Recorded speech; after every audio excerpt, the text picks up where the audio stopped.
വചനം നമ്മൾ വായിക്കുമ്പോൾ വചനം നമ്മളെയും വായിക്കുന്നുണ്ട്.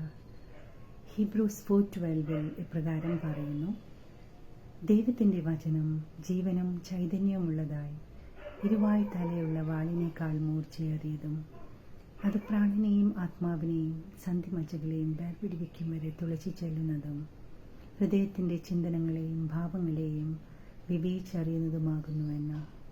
അതേ പ്രിയരെ, വചനം യേശുവാണ്. യേശു കർത്താവ് ഉൾപ്പോവുകളെ അറിയുന്നവനാണ്.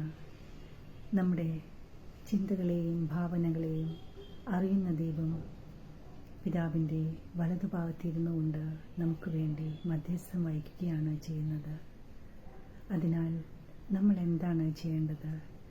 നമ്മൾ യേശുവിനോട് കൂടിയിരുന്ന് നന്ദി പറയുകയാണ് വേണ്ടത്. അതുമാത്രമാണ്